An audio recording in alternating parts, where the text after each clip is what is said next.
Assalamualaikum warahmatullahi wabarakatuh. Halo guys, kembali lagi bersama saya Bobby Herian. Kali ini saya ingin mengomentari tentang hasil quick count ya, lembaga survei yang mana itu ditengarai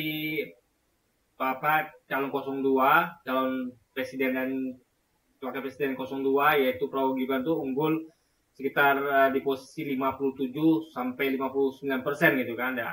Posisi kedua adalah Anies sekitar 26 dan 25%, dan posisi ketiga adalah Ganjar Mahfud yaitu sekitar 17% gitu guys. Nah, ini mau saya komentari. Jadi gini.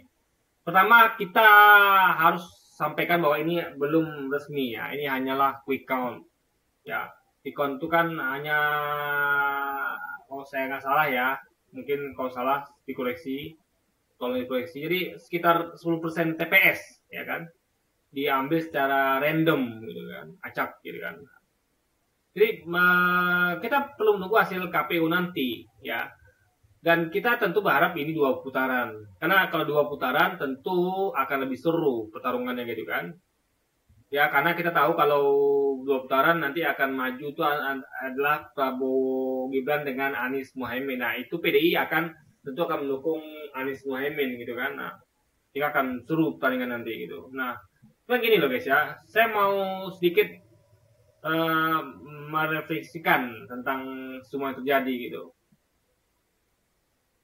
Berkaca kembali ke tahun 2019, kalau kita ingat ya, 2019 dan 2014. Di situ kan yang bertarung adalah tahun 2014 itu adalah Jokowi Yusuf Kala dengan Prabowo Hatta Rajasa, kalau saya nggak salah ya. Nah, itu kan kita tahu Jokowi menang gitu, ya kan? Nah, Jokowi menang, Prabowo kalah. Tahun 2019 juga begitu. 2019 itu adalah Jokowi Ma'ruf dan Prabowo Sandi gitu kan. Nah, tetap Jokowi menang, Prabowo kalah. Nah, sekarang kebalikannya, Prabowo menang. Jadi gini guys ya, sebenarnya gini loh, kalau saya sebagai seorang muslim yang percaya pada syariat gitu kan, saya berpikir gini guys ya, bahwa kita ketahui bahwa sebenarnya kita manusia yang bisa salah. Kita manusia biasa bisa salah, yang mana kita lihat ketika di tahun 2019 itu, kita lihat bahwa Prabowo tuh begitu anti Jokowi gitu. Maka kita semua tuh mendukung Prabowo. Karena begitu anti Jokowi, dan dia tuh memang dekat sama ulama gitu kan. Dekat dengan ya ulama-ulama yang lurus lah gitu, yang kita percaya selama ini kan. Nah, tapi ternyata kita waktu Prabowo kalah waktu lawan Jokowi, kita kecewa kan. Kita down. Kita tuh betul-betul kecewa berat, ya kan. Asa untuk ganti presiden tidak terjadi. Karena yang presiden tetaplah Jokowi gitu. Jadi betul kecewa, dan di tengah kecewaan itu kita sedih jatuh tertimpa tangga pula, di mana Prabowo yang katanya setia bersama kita, ternyata dia berkhianat dan menyeberang ke lawannya yaitu Jokowi gitu kan. Nah, jadi dia tuh seperti pengkhianat dan menjerat dia sendiri. Nah, itu ini misalnya gini loh guys, saya memandang begini ya, kalau saya kita sebagai orang beriman itu memandang gini guys ya, bahwa kenapa Allah tidak memenangkan kita di tahun 2019? Karena ternyata Prabowo sama seperti Jokowi. Jadi baik Prabowo atau Jokowi menang sama saja gitu. Tidak ada calon yang betul-betul yang kita harapkan bisa sesuai syariat gitu guys, ya kan? Karena terbukti Prabowo ternyata Jokowi juga gitu kan, nah, sama saja. Nah kalau sekarang mungkin Anda berpikir lain, oh ada Anies gitu kan, ada Anies Muhaimin. Nah gini guys ya, saya berpandangan jadi kalau sampai ini Allah kalahkan kita lagi, ya tentu kita meyakini bahwa orang-orang yang lurus itu akan memilih Anies dan Muhaimin gitu kan. Karena kita tahu bahwa betul-betul pemerintah selama ini telah mengangkangi umat Islam gitu kan. Yang mana tentu yang berpegang pada sunnah, dengan ya macam-macam lah tuduhannya, anti NKRI lah, anti Pancasila gitu kan, dan macam-macam gitu. Jadi setiap kita tuh keras mengkritik pemerintah, langsung kita tuduh macam-macam gitu kan. Jadi kita perlu lihat begini ya. Oh, kenapa sih Allah kalahkan kita? Kalau saya pribadi pendapat simple. Jangan-jangan yang kita pilih ini adalah sama kayak 2019. sama kayak Prabowo. Jadi dia tuh kita nilai kayaknya nggak bakal mungkin deh Prabowo tuh dempet sama Jokowi, nggak mungkin. Rupanya kejadian. Artinya kita sebagai manusia salah menilai beliau. Bahwa beliau bukan orang yang kita harapkan sebenarnya, gitu kan? Karena beliau adalah orang yang tidak pegang pada prinsip gitu. Kita kecele gitu guys. Nah sekarang Anies mungkin kalau saya pribadi nilai mungkin sesuatu yang beda gitu, tidak sama kayak Prabowo. Tapi kita nggak tahu juga, karena Prabowo itu betul-betul meyakinkan teman kan, betul-betul meyakinkan dekat dengan ulama, betul-betul meyakinkan dia tuh tidak bakal dikhianat. Tapi faktanya kiat juga. Nah, Anies kita lihat tidak mendukung kemungkinan begitu, tapi tetap kita tuh kalau saya kenapa saya merasa Anies ini beda sama Prabowo. Cuma jangan lupa ya, ini bukan hanya faktor Anies saja, tapi orang-orang di belakangnya. Ingat itu ya. Kita lihat bahwa kemarin Allah tunjukkan sesuatu, bahwa ada Demokrat. Demokrat ternyata sama saja. Sama saja. Demokrat sama saja. Dia mau meninggalkan prinsip demi kekuasaan. Gitu kan? Mau dia meninggalkan prinsip gitu kan? Meskipun ternyata di Prabowo tetap si Ahy tidak dipilih jadi cawapres, tapi Gibran. Tapi terbukti memang Demokrat itu sama saja rupanya dengan Jokowi dengan Prabowo. Nah, kita nggak tahu nih nanti ya. Karena Prabowo itu baru terbuka kedoknya itu 2019. Ya, baru terbuka gitu kan. Sebelumnya kan tidak tahu. Baru terbuka sekarang ini, dekat-dekat dengan pemilu 2024 ini. Sebelumnya tidak ketahuan gitu kan. Nah, kita nggak tahu nanti 5 tahun ke depan tuh bagaimana Anies ya. Yang saya tetap khusnuzon sama beliau tuh beda sama Prabowo ya. Tapi kalau kita tetap tidak tahu karena itu adalah rahasia Allah gitu kan. Orang bisa berubah, kita nggak pernah tahu. Tapi kalau kita nilai sementara ini ya sama kayak kita nilai Prabowo tahun 2019 itu bahwa beliau adalah orang yang konsisten. Tapi ingat Prabowo tuh nggak butuh 5 tahun loh guys ya. Kira-kira setahun atau berapa bulan itu beliau langsung berubah guys. Nah kita nggak tahu nih Anies ini akan berubah atau tidak. Tapi kita harap Anies tidak berubah. Sehingga nanti 2029 ada kesempatan kita untuk kembali memenangkan Anies. Kalau dia tidak berubah dan konsisten. Nah, mungkin Allah kalah kita, mungkin kita nggak tahu nih, mungkin ya di belakang Anies tuh ada yang orang-orang atau kelompok yang seperti Prabowo, Jokowi. Kita nggak tahu, ya kan? Nah, karena di situ jangan lupa ya. Adalah PKB dan Nasdem, yang mana itu awalnya adalah dari pihak Jokowi juga gitu. Meskipun kita nggak tahu nih betul-betul tobat nasuha atau bagaimana mereka ini kan. Nah, intinya adalah, jadi saya meyakini bahwa ada sebab kenapa Allah tuh masih kalahkan kita gitu. Ada sebabnya mungkin. Nah, yang Prabowo itu kan baru ketahuan kira-kira nggak sampai 5 tahun sih guys. Mungkin tahun 2020 atau 2021 udah ketahuan. Ternyata dia gabung ke Jokowi. Oh, kita ngerti nih. Kenapa lokalan kita? Karena ternyata Prabowo sama-sama ya dengan Jokowi. Jadi Prabowo menang atau Jokowi menang ya sama saja gitu kan. Tetap yang berkuasa kan oligarki, tetap rakyat akan mendapatkan ketidakadilan dan segala macam gitu kan. Nah, jadi jadi kita tuh harus berpikiran, hemat saya sebagai orang beriman, kita harus berpikiran tetap positif pada Allah gitu kan. Karena Allah itu tidak mungkin dia tuh melakukan sesuatu yang dia tuh pasti punya sebab dan tujuan kenapa dia kalahkan kita.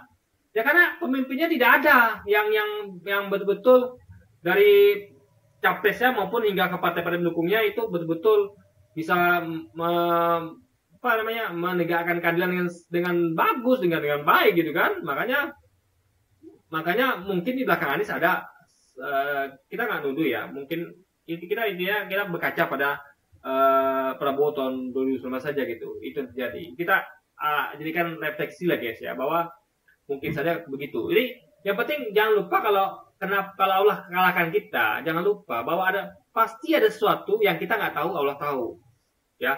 Jadi di barisan yang kita dukung itu ada orang-orang yang memang sama saja kayak, jadi bukan maksud itu bukan sama saja, tapi ketika nanti berkuasa ya akan seperti itu juga gitu kan, akan membaik juga pada Jokowi gitu. Ini sama saja gitu kan. Nah, jadi kita misalnya kita masih kalah ya kita tunggulah 2029. Yang penting jangan lupa kita tuh harus tetap berusaha terus menyebarkan prinsip ya, mendakwakan prinsip bahwa harus tetap berpegang pada keadilan ya, kemampuan rakyat yang betul-betul terus gaungkan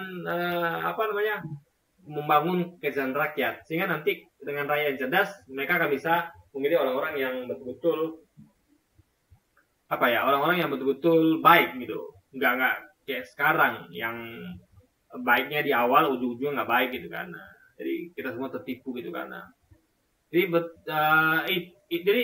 dan dengan baiknya kita rakyat, nanti Allah akan ngasih ridhonya. Dia akan betul-betul kasih pemimpin beserta paket partai-partainya memang yang baik gitu, ya kan? Memang tidak ada yang jahil gitu guys. Nah, itu yang akan kita harapkan gitu. Jadi sekali lagi ya, jangan pernah putus asa, jangan pernah kecewa, jangan pernah berprasangka pada Allah. Bisa jadi karena memang di antara pemimpin yang kita pilih yaitu nomor 1 ini mungkin ya ada di barisan mereka entah partainya entah siapanya gitu yang memang nanti bisa membuat pemerintah yang berjalan itu tidak kita harapkan gitu, ya kan?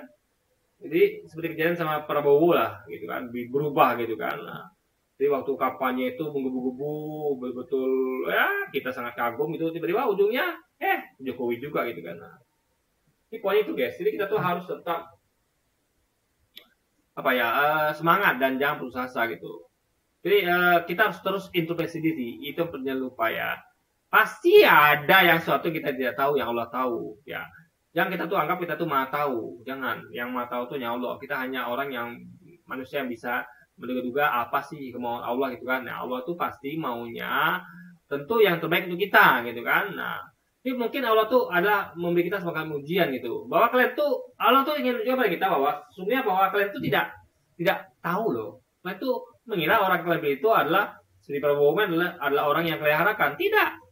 Allah tunjukkan pada kita bahwa beliau tidak orang yang kita harapkan. Jadi kita tuh yang selama ini mengira kita tuh sudah tahu, ternyata kita tidak tahu apa-apa rupanya. Allah yang lebih tahu gitu guys. Nah, ini kuncinya adalah jangan kita tuh pernah kita kalah, kita jangan pernah menganggap bahwa sudah berakhir segalanya. Tidak.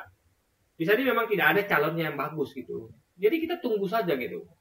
Jadi intinya adalah mungkin Allah belum kasih ridhonya pada kita. Mungkin Allah masih ingin menguji kita. Makanya kita tetap harus berusaha untuk dekat kepada Allah dengan terus menjalankan syariat, dengan terus menaati perintahnya dan menjauhi larangannya. Sehingga Allah akan panaskan kita untuk melakukan pemimpin yang betul-betul bagus sepaket hingga ke partai-partainya gitu. Jadi tidak ada yang kayak sekarang ini yang awalnya baik ternyata sama saja gitu.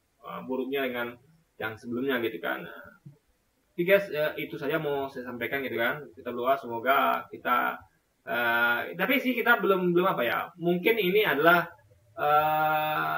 makar Allah juga gitu. Jadi Allah tuh ingin membuat tipu daya di Quickcon mungkin ya. Kita kan nggak tahu nih. Mungkin juga bisa jadi ya di Quickcon Allah buat seakan-akan mereka menang. Mereka ketawa-ketawa, senang-senang. Rupanya nanti yang resmi mereka kalah gitu. Nah, kita nggak mau tahu. Jadi yang penting semua yang ke depannya kita nggak benar tahu. Jadi kalau kita menang, alhamdulillah. Berarti Allah memang kasih kita pemimpin yang tepat. Yang memang konsisten dan tidak berubah. Tapi kalau kita kalah berarti pemimpinnya itu tidak konsisten. Atau ada orang di antara itu yang memang tidak konsisten gitu. Jadi Allah tuh akan ngasih kita pemimpin yang konsisten ya. Sesuai dengan kita juga. Kita pantas nggak dapat pemimpin itu. Kalau kita belum dapat ya kita belum pantas. Itu aja guys. Jadi kalau sama kita dapat pemimpin yang kayak gini-gitu aja ya. Berarti kita mau pantas. Tapi masih banyak dosa yang kita lakukan. Masih banyak pelanggaran kita yang dilakukan kepada Allah ya, pelanggaran syariat, kita masih sering bermaksiat. Nah itu yang kita perlu bikin. Jangan anggap kita itu sudah suci. Mungkin kita sudah suci mungkin ya, tapi tidak sudah kita gitu. Bagaimana mereka? Mungkin Anda sholat atau rajin ibadah atau berbuat baik, tapi lihat tetangga Anda, lihat orang-orang sekitar Anda. Mungkin jadi itu adalah kita nggak cukup baik sendiri, terus baik rame-rame. Ini semakin baik banyak orang baik di negeri ini, Allah akan semakin bukan ridhonya. Jadi jangan berkaca pada diri sendiri, kita sudah suci kok, kita sudah, itu nggak cukup. Ya, Allah tuh ingin melihat banyak orang yang baik di negeri ini, bukan cuma Anda. Makanya kalau Anda baik, alhamdulillah, Anda harus trigger itu untuk ngajak orang lain baik juga. Jika kebaikan itu keluarkan negeri ini, nanti Allah akan turunkan keparasan untuk kita untuk dapatkan pemimpin yang memang pantas untuk kita, yang terbaik, yang tidak seperti sekarang, yang ya kita tahu lah, prinsipnya berubah gitu kan. Yang dulunya begitu jadi begini gitu. Nah, itu karena kita juga, karena kita memang banyak dosanya kepada Allah dapatnya maksiat masih guys ya. Dan kita harus ramai-ramai untuk tetap taat pada Allah, nikahkan taat pada Allah, dan terus berusaha keras agar kita bahagia dunia dan akhirat, dan selamat dunia dan akhirat itu guys.